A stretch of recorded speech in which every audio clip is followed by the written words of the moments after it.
Okay guys, I'm sitting in that Mazda 6 which I've done yesterday, so I've done the carbon cleaning on it, and in the video, the recent video which I published, I said I don't think that will fix the issue, because even though it is throwing the P0101 fault code, it, it has the symptoms which I had before, when the car was like not shifting up till 3000 RPM and jerking when it was shifting. So it has those symptoms of the P0488 fault code, if I remember correctly. So again, I drove it after the carbon cleaning. I took it for a test drive. I drove it maybe around 30 miles. SCBS came on, traction control, then turned the car off and turned back on. It was good for a while, then came back on. So the longer you go, the quicker it comes back, and now it is present with the check engine light.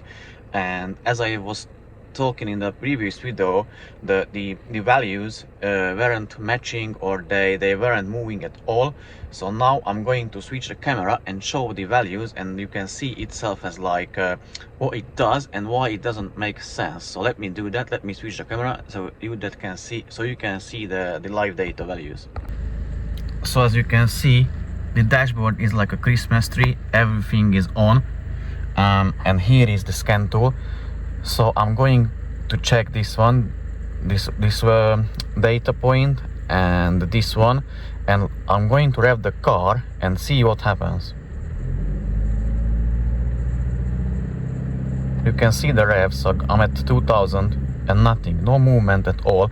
And what I can feel as well, like a little judder, a little jerking when I'm revving the car up. And let me check another values. Yeah, now I'm going to look at this one and this one. I'm revving the car up again. I'm at 2000. Nothing, no change at all.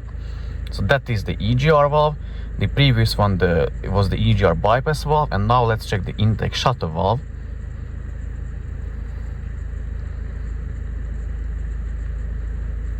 So here I'm going to look at 5 data points: this one, this one, this one, and this one. So as you can see, the desired, it is 82% and it is 93%. So it's not matching what the ECU wants.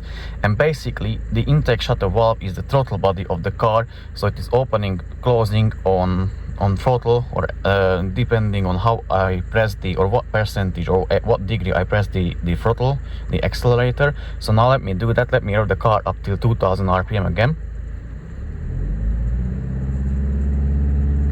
You see, it's not moving, not changing. So it doesn't make any sense. So that's what I wanted to show you. It doesn't make any sense. So with the revs, the value is not changing, meaning the ECU is not controlling those like valves or units. I'm not 100% sure like what the issue is. If it can be solved by a software update, it can be. I need to check. I can't tell anything before I haven't done something, so I cannot confirm. But in the past, I've replaced 2 valves, the EGR and the EGR bypass valve, and it solved the issue. However, like, I don't know if the issue or the problem or the fault is like mechanical or electronical, because everything was cleaned, and I guarantee that was 100% clean. My girlfriend cleaned them, and she done very good job, 100%. So that's clean. I don't know if it's still sticking, like at some point when it should open and close, if it is still sticking, or it has some electrical issues. Obviously we'll dive further into it, because I want to know. I'm really curious. I want to know.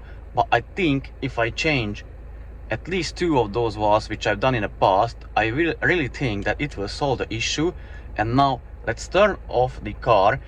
Now I will have to erase the fault codes, because once the check engine light is triggered, even though you restart the car, all the dashboard sign will come back on. But you know what? Let me not erase it first, and I want to see if with the check engine light on, if it is controlling the values, the valves, or not. So let's see that, and then I'll erase the code and see if it is controlling the values like that.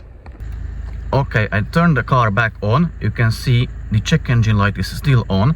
And now let's look at the data points or the values. And as you can see, it is now changing, and they are quite closer to each other, but I would still say there is like a slight difference in between them. But now let me rev the car and I can see then if they are matching or controlling it, or if it is moving at all or not. But before, as you remember, when the fault code was present, it was 92 and the ECU wanted 82, so it was off from it where it is now. But now let me rev the car. Again, I still feel that judder and shaking when I rev it, but as you can see, it is moving, it is controlling. So it's they try to match. Now let's check the other ones.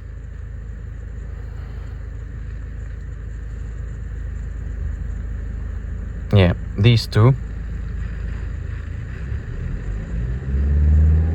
You see? They are moving. They're trying to match. I think the EGR valve will be faulty because there is like a quite big difference in between the two. And let's check the bypass valve.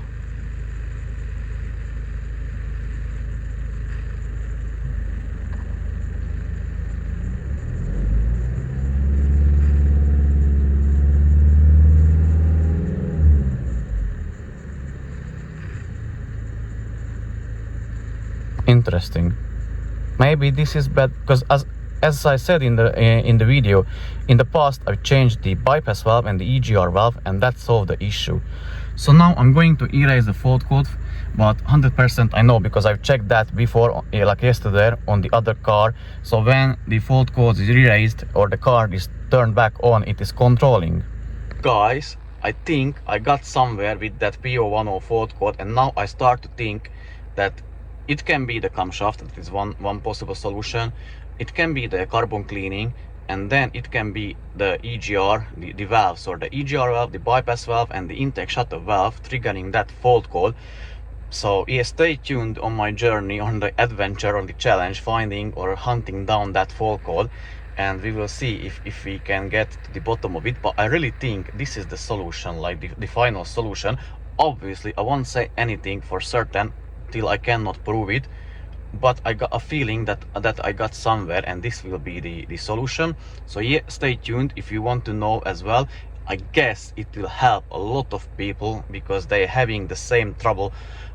Many people, I read forums, and they say they have the same code keep coming back after replacing half of the car, half of the engine. It is still coming back. It is hunting them. It is like haunting them. So yeah, I really hope I can solve it for you guys. So yeah, I thank you very much for watching the video, and see you soon in the very next one. And until then, take care and bye bye guys.